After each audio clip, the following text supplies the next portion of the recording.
Okay, we're going to start in the upper left-hand corner of our RadarOpus desktop in what I call the icon bar.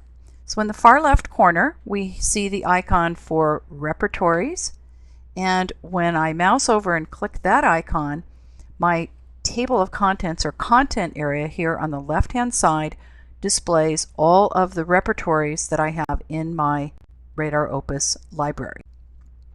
When I move to the next icon here, which is References, and click the References button, notice that the content area now displays the materia medica, or the references part of my program.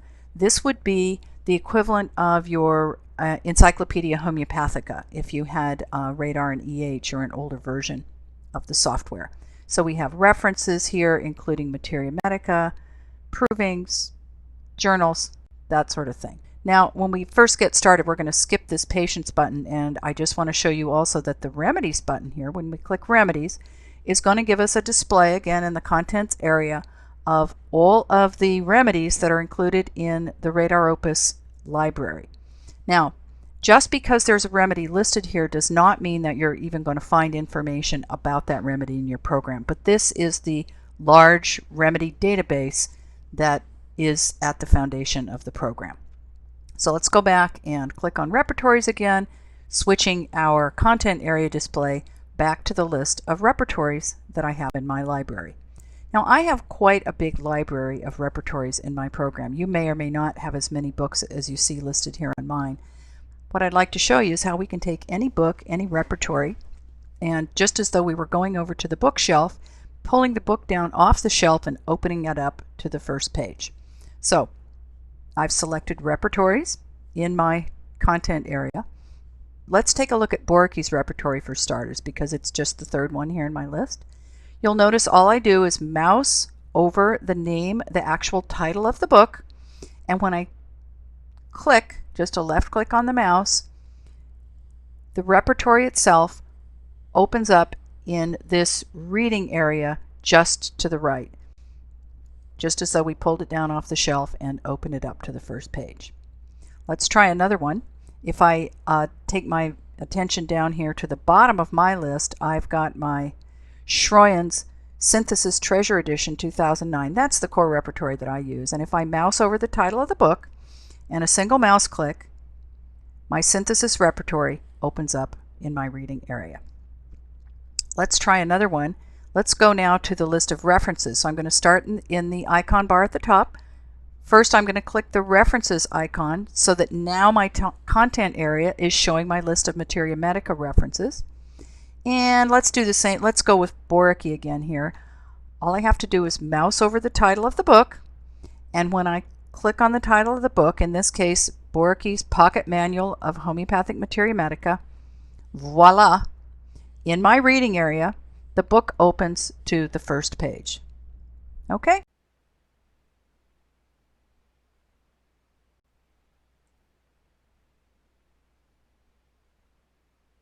All right. We've seen how we can open up any book, be it a repertory or one of our reference materia medica, to the first page of the book.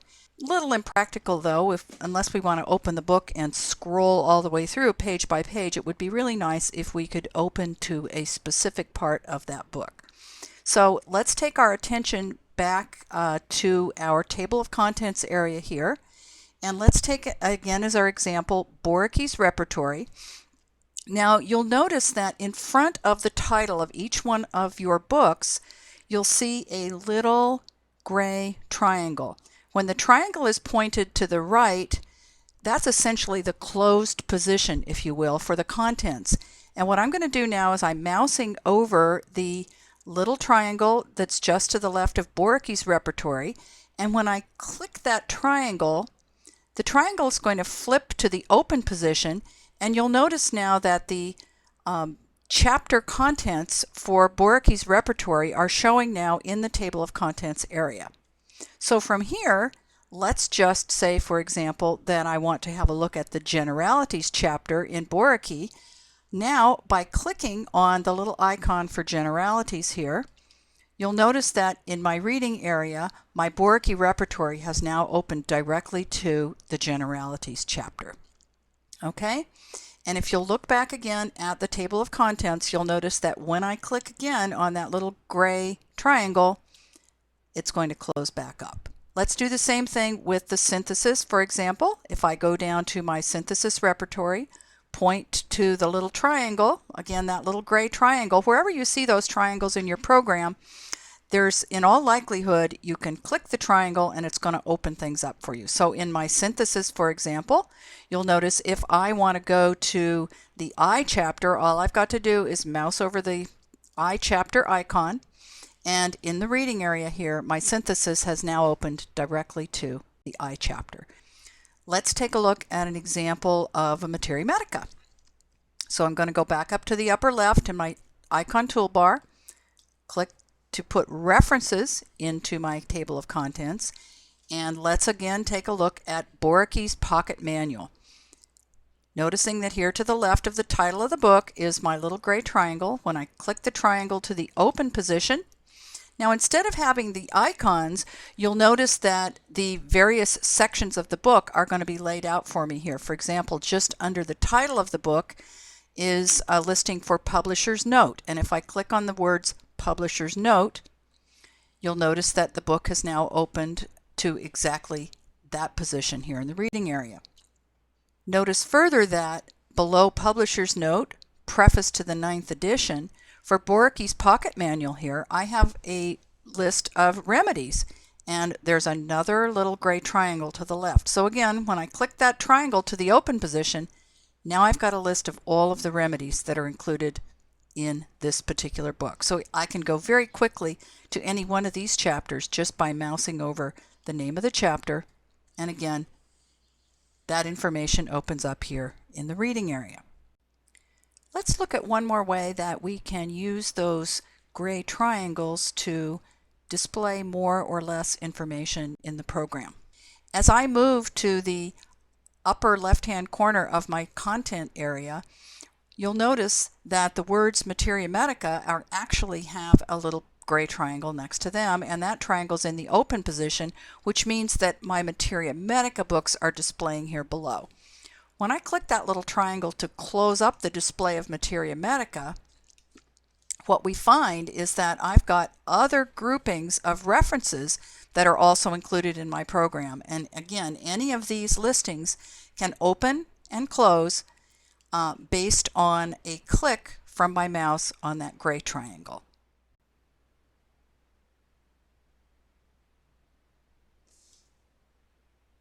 Okay, great.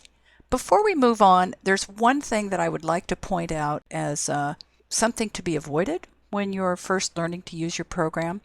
Notice that just to the left of the listings in your table of contents or your content area, there are little check boxes. We've looked at the gray triangles that open and close content, but we haven't talked about these check boxes. I just want to warn you that staying away from those check boxes is going to be a good idea. Sometimes later on down the road, if you've inadvertently checked a box, some of your searching is not going to work. So just want to caution you, stay away from those check boxes. And also, as I mentioned before, I would stay away from this patient listing at this point in time.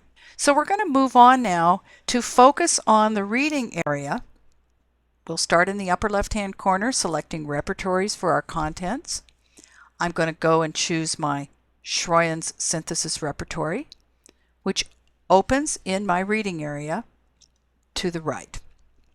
Now you'll notice that in the upper right-hand corner of my RadarOpus desktop, the tab in this pale blue reads Synthesis Treasure Edition 2009. You'll also notice that there's this little blue book, which is the Repertories icon. Whenever we see that little blue book, we can be sure that we're looking at a repertory. Okay? So this, in our reading area right now, is my synthesis repertory opened to the top or to the first page. Now, if you'll take your attention over just a bit to the left here, you'll notice that in this darker gray color, I have another tab that's labeled Pocket Manual of Homeopathic Materia Medica. That's the Borky Materia Medica that we opened up earlier. And if I mouse over here and click on that tab, what happens is my reading area will now switch display, and I'm able to read Borichi's Materia Medica that I opened up here in what's called a Materia Medica tab in the same reading area. So you'll notice now we have the name of the book and we have the little references icon here in the upper left hand corner letting us know that this is what we would call a references window. If I want to go back to my synthesis, all I have to do is bring my mouse over in the upper right hand corner and click on the synthesis tab. That becomes pale blue and my synthesis pops to the top of the display.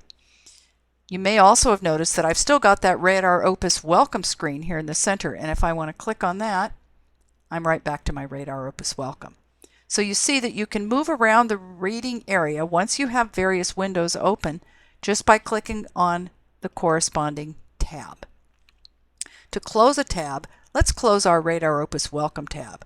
I'm going to click on it first so that this is now at the top of my stack of windows, and at the far right hand corner of the RadarOpus welcome window there's a little X.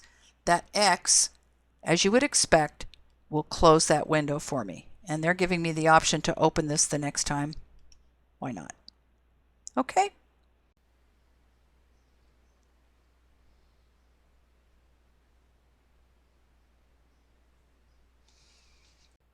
All right, the last thing we're going to have a look at in this video is how to get quick information about any remedy that's included in the remedy catalog of the program.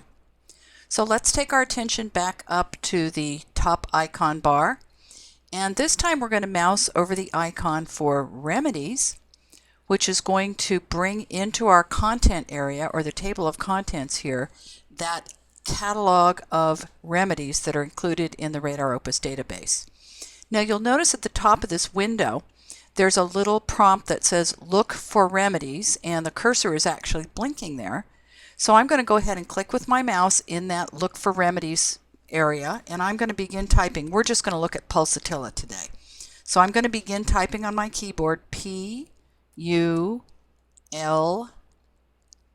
Now you'll notice that as I'm typing, the list is changing, and at this point I have now got a list of several different pulsatillas in my window that are available to me to have a look at. But I happen to know the one I want is the pulsatilla P-U-L-S with a period. That's the abbreviation I'm used to. In this case it's pulsatilla pratensis. So the name of the remedy I'm looking for is right here highlighted in blue. I'm going to go ahead and click on that with my mouse in the blue, and voila! Here in the reading area now, you'll notice that we've opened up a new tab. This time it's a remedy information tab with the information at the top of that tab, pulsatilla pratensis, and again our little remedies icon letting us know that this is a remedy information tab or remedy information window. Okay?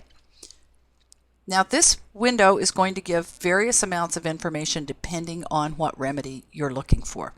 But let's just focus on what we have available here for pulsatilla. You'll notice that there's a second set of tabs available within this remedy information window. Starting here on the left, we have keynotes, and that's the one in light blue right now, which means that's what we're looking at here in the reading area. We are looking at keynotes for pulsatilla pratensis. The keynotes that you see here in this tab are a compilation that was done by the RadarOpus team some years ago. Not every remedy is going to have keynotes, but for the most part, your polycrests, you will see information here in the keynotes tab. Now we're going to skip over families and passport for a moment, but I just want to point out to you that this multimedia tab, when I mouse over the words multimedia here and click with my mouse, it's going to bring up a display of images for pulsatilla. Let's go back to the keynotes tab, and that is our remedy information window. To wrap up this video, let's look at one more way we can get quick remedy information from the program. I'm going to go back to my Synthesis Treasure Edition repertory, going to the Synthesis tab in the upper right hand corner. I'm going to click, and now I'm looking at my Synthesis repertory. Every abbreviation that you see, every remedy abbreviation in your repertory is actually linked to the remedy information window. Let's take causticum, for example. You see the abbreviation for causticum here in this very first rubric. When I mouse over the abbreviation for the remedy, my mouse turns into a little gloved hand, and when I double click on that remedy abbreviation, the remedy information window for causticum opens up. So here I have my causticum keynotes, just like we saw in the pulsatilla example. Let's go back to the repertory again, and let's look at one more. Let's take, for example, zincum here on the far right-hand corner. When I mouse over the abbreviation for zinc or zincum and double-click, here's my remedy information window for the remedy zincum metallicum. Now remember that in the tab on the upper right-hand corner of each tab, in this instance the remedy information tab, that little gray triangle, when I mouse over the triangle, it's going to give me the list of previous remedies that I've looked at. So I can very quickly go back, for example, to my pulsatilla window by clicking that gray triangle and selecting pulsatilla from the list. Okay? Just a quick addendum here. Your RadarOpus program has what are called tooltips. That's what you'll notice when you mouse over any of the active items in your program. There's a little information window that pops up. If you find that to be distracting, what I'd like to suggest you do is go up to the very top menu bar where you see Tools, and when you click on the Tools item in the menu bar, the first line item that comes up says Deactivate Tooltips. If you'll click Deactivate Tooltips, here's a message: the tooltips have been deactivated. Thank you very much. That's going to get rid of those pop-ups which you may find to be distracting. I'd like to thank you for joining me on this first video, and I hope to see you next time.